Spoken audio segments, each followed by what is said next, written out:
Қайырлы күн балалар. Геометриялық фигуралар, периметр, аудан бөлімі бойынша жиынтық бағалауға дайындық жүргіземіз. Периметрмен белгілі қабырғалар бойынша фигураның белгісіз қабырғасының ұзындығын табуды, нүкте, кесінді, сәуле, түзулерді белгілеуде латын алфавитінің бас әріптерін қолдануды көрсететін боласың. Бірінші тапсырмада есеп шығар деген тапсырма бар. Периметрі 25 см, бірінші қабырғасының ұзындығы 12 см, екінші қабырғасы 4 см болатын үшбұрыштың үшінші қабырғасының ұзындығын табу керек.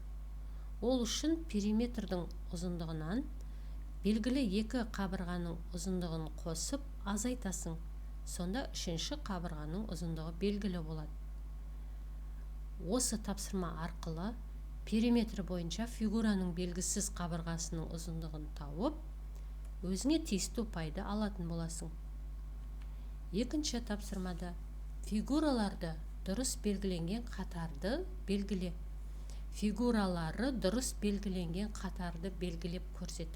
Яғни, бірінші, екінші, үшінші, төртінші қатарда мына фигуралардың атауы жазылған. Қай қатарды дұрыс белгіленген, соны тауып белгілейсің. Мынау А түзуі, мынау СК кесіндісі, ал мынау АО сәулесі, ал мынау П нүктесі. Демек, А түзуі, СК кесіндісі, ОА сәулесі және П нүктесі Б деген нұсқада тұр. Демек, сен Б нұсқасын белгілеп, өзіңе тиісті ұпайды алатын боласың. Келесі тапсырма нұсқаулық бойынша фигураларды тиісті әріппен белгілейсің. Фигураларды әріптермен белгілеген кезде латын алфавитінің бас әріптерін қолданасың. Б түзуі, бізде түзу мынау тұр. Оны Б әріпімен белгілейсің. Сосын нүкте. Нүктені бізге П әріпімен белгіле деп тұр.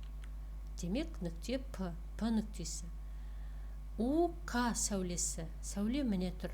Осы фигураны У және К әріптерімен белгілейсің. Ал мынау кесінді.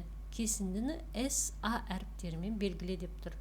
Демек, СА кесіндісі осылай белгіленеді. Осы тапсырмаларға жақсылап дайындалып отырып, сен өзіңе тиісті ұпайды алатын боласың. Үшінші бөлім бойынша жиынтық бағалауда барлықтарыңа сәттілік тілеймін.